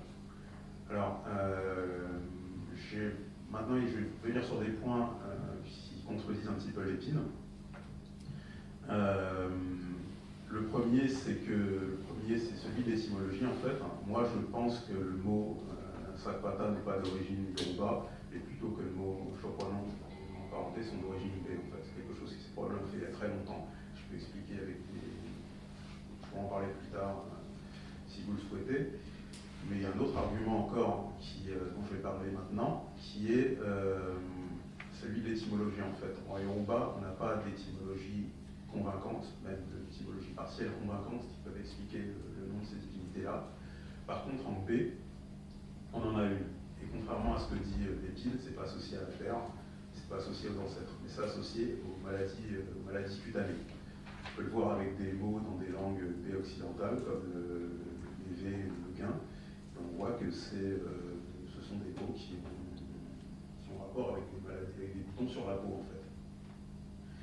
Donc malheureusement c'est une étymologie partielle, parce que si on a le sapata, on n'a pas le ta. Je ne sais pas à quoi faisait référence le ta, mais c'est très probable qu'à l'origine on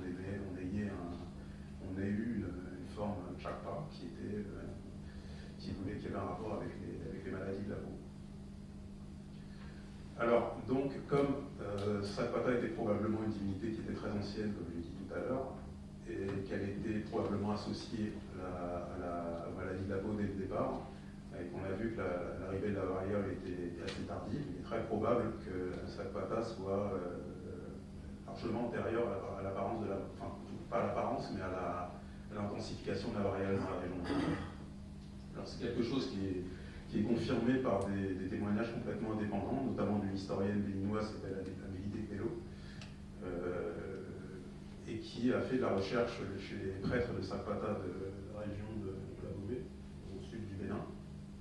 Et selon elle, avant le XVIIe siècle, Sakpata, il existait deux variétés de Sakpata dans la région, l'une qui est traditionnelle, qui est celle qui est associée à la variole, et l'autre qui était encore plus dangereuse, et à laquelle elle donne un nom particulier, qui est Sakpata Godokonon Zombede, et qu'elle décrit comme étant caractérisée non pas par plusieurs pustules comme la variole, mais par un seul bouton. Et c'est aussi caractérisé comme des flèches, c'est quelque chose qu'on retrouve souvent dans la littérature par rapport à la peste. Et donc cette maladie, un seul bouton, pourrait très bien rappeler la peste bubonique. Alors, on peut voir en regardant le lexique associé aux maladies de la peau dans cette langue qui s'appelle le fond, qu'il n'y en a pas qui font référence à la peste bubonique. Donc après, c'est une divinité, ça peut peut-être se découvrir des termes qui sont profanes, mais en tout cas, en première impression, la peste bubonique n'est pas couverte par un autre mot dans la langue. Alors, j'ai eu l'occasion de contacter des prêtres de Sakpata de Cotonou au Bénin il y a 3 ans, je l'ai encore fait en 2019, et on m'a dit que, j'en parlerai, je le montrerai dans l'appendice tout à l'heure, mais on m'a dit que ce Sakpata Godokonon n'était pas contagieux, donc c'est pas le cancer non plus. Malheureusement, je n'ai pas pu trouver de traces de ce Sakpata, un seul bouton chez les autres populations de langue B, j'ai trouvé que chez les fonds, parce que je n'ai pas fait de terrain ailleurs. Mais c'est intéressant qu'on trouve ça chez les Yoruba aussi en fait. Et chez les Yoruba, Choponon, comme chez les fonds, c'était associé autrefois à deux grosses maladies en fait. La première c'était la variole, telle qu'on la connaît. La seconde, c'est portée par Phobéus. La seconde, elle était associée à elle a été créée après qu'une prêtresse d'une divinité solaire ait perdu 3 enfants à cause d'un accès à la gorge. Donc c'est assez étrange, c'est pas étrange, c'est très intéressant, puisque évidemment c'est quelque chose qui est associé à la peste, du bubon dans le cou. Donc ça rapproche une nouvelle fois de la peste bubonique. Mais c'est pas conclusif. Mais en 2019, en février 2019, j'ai eu l'occasion de rentrer en contact avec une nouvelle fois avec un prêtre de Sakpata à Cotonou, qui a dit clairement que la peste, que Sakpata Godokonon était une maladie qui effectivement était grave, que les symptômes étaient caractérisés par un gros bouton noir de la taille d'une tomate, rouge ou jaune avec une induration à la base. C'est quelque chose qui pouvait être trouvé sur la neck, sur le cou, dans les aisselles ou dans l'aine. Donc là, ça élimine quand même le nombre de maladies que ça peut représenter. C'est-à-dire qu'on aurait pu penser que c'était l'anthrax, probablement pas l'anthrax, parce que ma connaissance l'anthrax n'est pas caractérisée par des bubons. Ça aurait pu être la tularemie ou la peste et la peste bubonique. C'est les deux maladies qui me restent en fait. Et la tularemie, à ma connaissance, n'a pas été reportée en Afrique subsaharienne, en Afrique tout court. Donc, il y a vraiment des chances que ce soit vraiment la peste bubonique. Alors, malheureusement, cette description qui fait référence à des bubons très clairement, elle ne m'est venue que d'un seul informateur. Je n'ai pas eu l'occasion d'avoir des confirmations d'autres informateurs. Donc, peut-être que chez d'autres informateurs, cette Saprata-gonoponon ferait référence à d'autres maladies, ou alors d'autres maladies à un bouton qui sont plus générales. Mais c'est très très encourageant. Et il faudrait également faire du terrain dans le pays Yoruba ou chez le reste des populations de langue B pour confirmer que c'est quelque chose qui a précédé la variole sous cette forme-là. Donc, en conclusion, d'après mon hypothèse, Saprata, dès son origine, c'est très difficile à dater, mais peut-être au début du deuxième millénaire, était déjà caractérisé par des éruptions cutanées, par des maladies de la peau et des boutons. Ensuite, probablement après le 15e ou 16e siècle, la variole aurait pris une forme épidémique en Afrique de l'Ouest. Et comme ce serait devenu très grave, une divinité aurait été consacrée, associée à cette maladie, à sa guérison, qui est Saprata.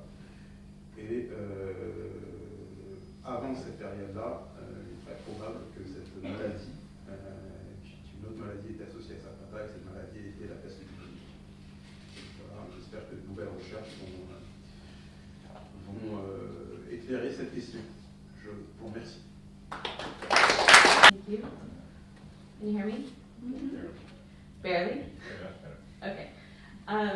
First, I just want to thank the organizers of this conference. I feel very fortunate to be included today, so thank you for all of your hard work and support. And thank you to everyone who's still here. I know it's late, and if you're like me, the jet lag is now setting in, so I appreciate you sticking it out. And finally, I want to just acknowledge and thank the co-author of this paper, William Fitzsimmons, who is a PhD candidate at Northwestern University. He really wanted to be here, but he and his wife just had their first child, and so he's at home with the baby right now. I should also say that we specialize in different language families. I work on Great Lakes Bantu languages. He works mainly on Eastern Nilotic, but also Nilotic languages more broadly. So I'm going to try and do his part justice, but it's not really my area of expertise. Okay. So beginning in the late 19th century, European missionaries, ethnographers, and medical practitioners working across the Great Lakes region of Central East Africa began documenting an increasingly devastating epidemic disease, most commonly referred to as kawumpuli in their writings. In their personal diaries, published work, and newly compiled dictionaries, these writers translated kawumpuli as plague in English, while also acknowledging the word's broader meanings. In his 1892 Luganda English Dictionary, for instance, CMS missionary George Pilkington defined kawumpuli as plague, but also as a broader set of not necessarily related symptoms, including the swelling of the glands, pain in the chest, and blisters. Nearly 10 years later, the famous medical missionary Dr. Albert Cook noted that although the real bubonic plague is endemic in the country, and I'm quoting here, nearly all cases of kawumpuli brought for treatment turn out to be merely ordinary fever with a little glandular enlargement. Despite the word's apparent broader meanings in both early published dictionaries and in clinical realities, a semantic narrowing occurred over the following few decades, the opening decades of the 20th century, in which kawumpuli became exclusively defined as bubonic plague. Though colonial officials and medical practitioners acknowledged that the word had recently undergone some sort of biomedical articulation, they maintained that both the word, kawumpuli, and the infectious disease had ancient origins, in Buganda in particular, which by 1900 had become the political center of the newly established Uganda Protectorate. At the same time, however, they argued that the most recent wave of bubonic plague outbreaks had come from outside of Buganda, brought in largely, they claimed, by Sudanese mercenaries serving as soldiers in Amin Pasha's army. They supported their claims of the plague's deeper history in the region by citing local oral traditions like the Ganda dynastic traditions surrounding Kabaka or King Juko and his brother Kayamba. According to the narrative, during the 17th century, Kayamba, who is often depicted as both this sort of violent and rebellious figure on the one hand, and a victim suffering from leprosy on the other, had a child who was born without any limbs, whom he named Kawampuli. After Kawampuli was born, Kayamba fell very sick and went to visit a diviner to determine the cause of his illness. The diviner said that his own son, Kawampuli, was to blame for his illness, and that if he wished to recover, he needed to build a shrine for his son and place him inside. The diviner also cautioned that if the Kabaka who should ever look in the direction of Kawampuli's shrine, he would die immediately. After some time had passed, sort of without thinking, Kabaka Juko accidentally just glanced in the direction of the shrine and suddenly died. According to Apollo Kagwa, Buganda had never seen before such a sudden death. And from that time onwards, if anyone died of swollen glands in the neck, or in the armpits, or under the thighs, or anywhere else on the body, the Buganda would say that he had been killed by Kawampuli. Since at least the 1980s, historians have used both this sort of semantic narrowing of Kawampuli during the early 20th century and the ambiguity of the Kawampuli figure as evidence of bubonic plague's more recent historical origins. According to historian Mark Dawson, the word most likely referred to any disease which kills its victims quickly. Dawson speculated that in 19th century Buganda, where the higher human population density and the possible presence of the black rat, Rattus rattus, created the potential for more widespread epidemics, in which missionaries and medical practitioners undoubtedly asked their Ganda assistants what the disease was called. And since the plague can kill very quickly, the Ganda reply was Kawampuli, and from that day forward, that was the name given to bubonic plague. What's striking about both sort of early writers and more recent historians is the place of the word Kawampuli in their analyses. While they disagree about the etymology of the word and its links to bubonic plague, linguistic evidence remains crucial to supporting their different claims. Yet no proper historical linguistic analysis has ever been pursued. Also, though these two groups seem to be making opposing arguments, they ultimately arrive at similar conclusions. First, that the history of bubonic plague in the Great Lakes region begins sort of in Buganda and spreads out from there, perhaps.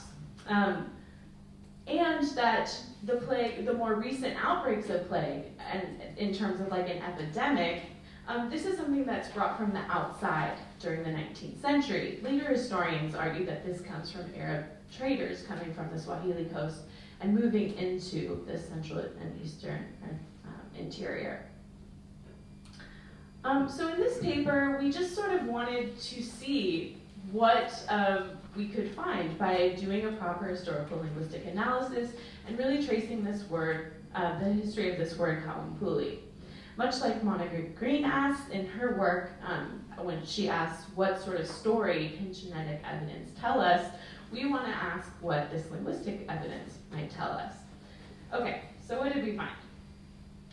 So first, this is just sort of a linguistic map, just to give you an idea. The green is where Bantu languages are spoken, and it doesn't really dip far enough into northwestern Tanzania, which is also part of the Great Lakes Bantu family that I'm going to be talking about today.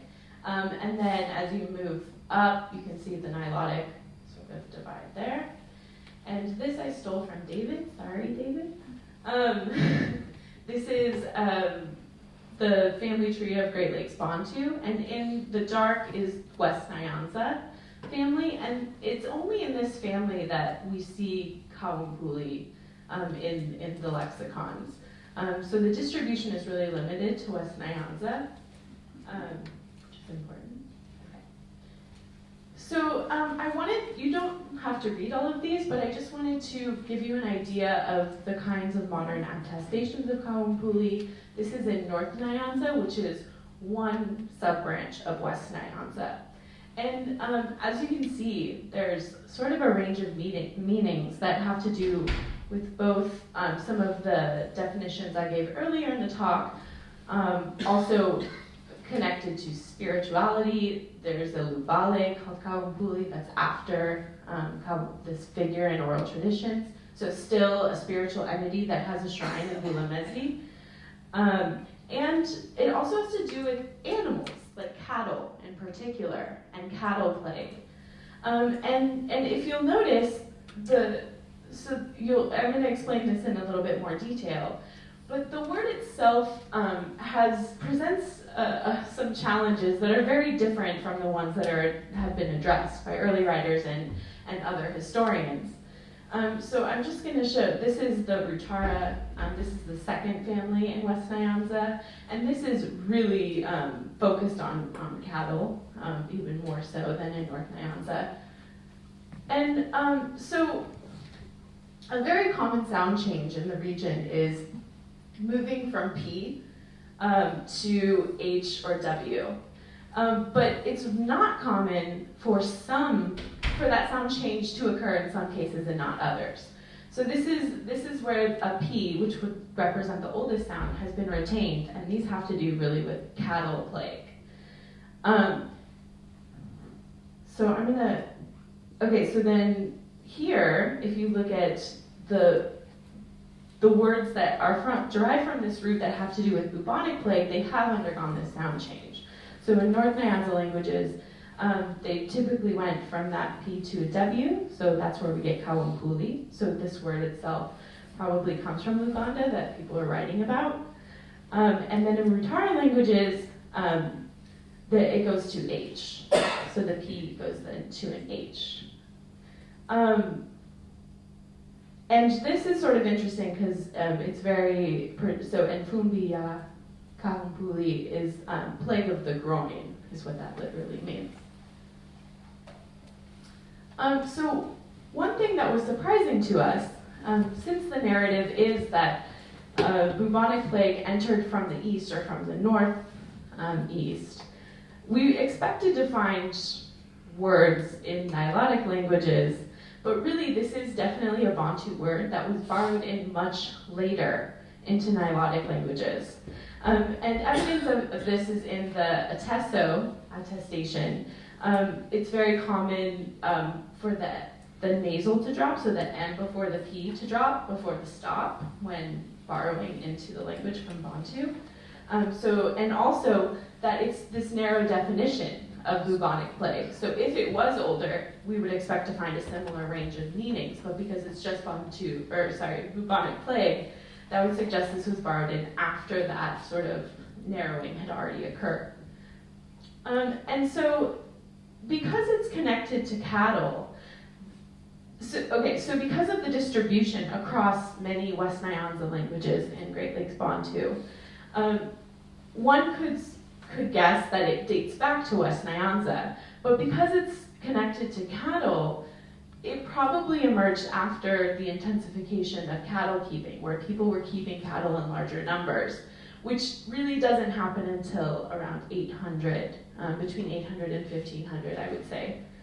And so we think that it's sometime around this period that this word having to do with cattle plague emerges. And over time, maybe at the same time, maybe later on, this also becomes connected to plague in human beings. And this is where we're still in our preliminary stages. We're trying to think through why that might be. Were the symptoms similar? Was there something about transmission that was similar? What is the role of cattle in conceptions of bubonic plague? And also, our biggest finding is that this really represents, if we trace the map, if we follow the words and the distributions and the reconstructions, it would suggest that there was a eastern movement from the west into the east and northeast, not the other way around, which sort of contradicts the genetic evidence and some of the other evidence we've heard today. So we're still trying to make sense of this, and I would love your feedback on what you think and how we sort of piece all of these different forms of evidence we've heard today together. Thank you.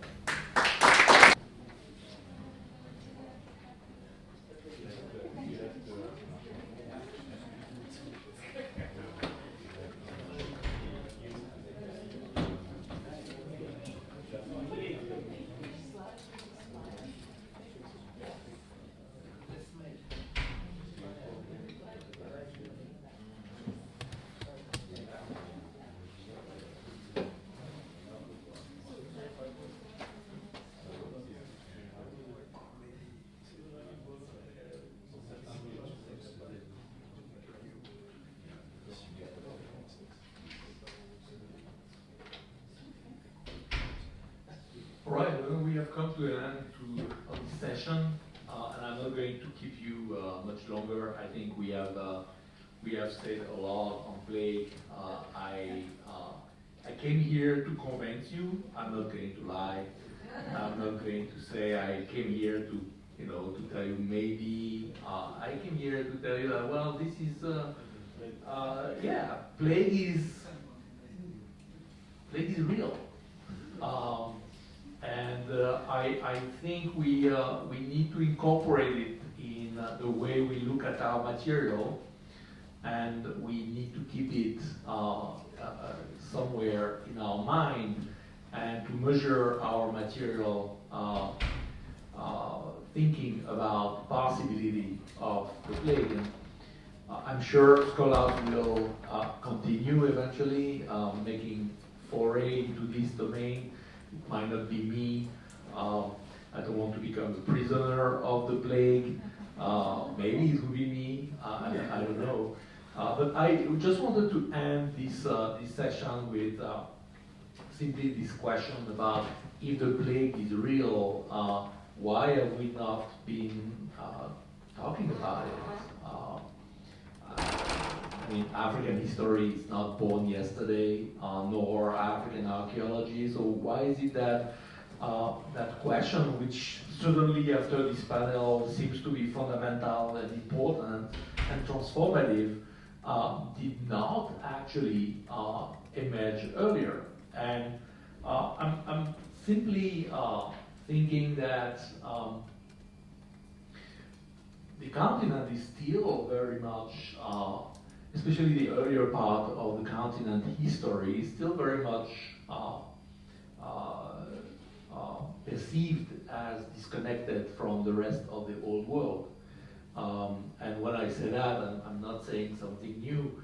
I look at this work by Bruce Campbell, The Great Transition, which is, I think, a very interesting synthesis of different types of data to actually explain a lot of changes taking place from the 13th to the 15th century. In Europe, in Asia, Africa is not in that book, which seems to be incredible. And so we Africanists, we tend maybe to blame other historians for not reading us.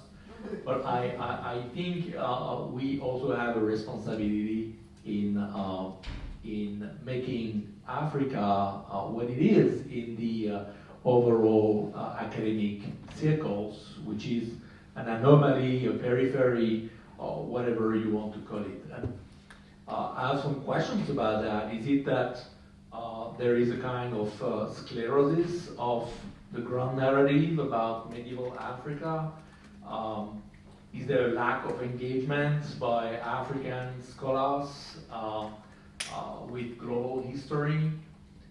Or maybe does the African history develop some form of isolationism or exceptionalism in response to maybe Eurocentrism or colonialism, trying to develop a narrative that is unique and is not connected to everyone else's history, is in some ways maybe a problem when we talk about global history. So I think it's very capital to reclaim the connectedness of Africa with the rest of the medieval world. And not only the medieval world, and I'm not going to talk about that, but I'm going to talk about the case of depopulation in Hispanic Africa. As I was working on plague, and I started teaching about disease, history, and science, I realized that there might have been a problem also in thinking about Africa's place in the world during the early modern period in the Atlantic world. If you look at the way the decline of populations in the Americas happened and the reasons behind it, especially in the 16th century, you realize that once again we have a response that is overwhelming, a response saying, well, definitively violence played a role, but behind violence also European diseases imported by European colonies actually played a role. And I think this is actually forgetting that Africa also played an important role in the making of the Atlantic world, and that there were actually many more Africans than Europeans who crossed the Atlantic during the 16th century, and that the ecology of South America was very similar in many ways to the ecology of Western Africa, and that therefore it's not entirely impossible that pathogens of West Africa found in South Africa an interesting environment to develop. And I think that there is actually a need to revisit this question, and in replacing Africa and mosquitoes and people carrying tropical diseases across the Atlantic in the equation and in the history of this depopulation of the Americas in the 16th century.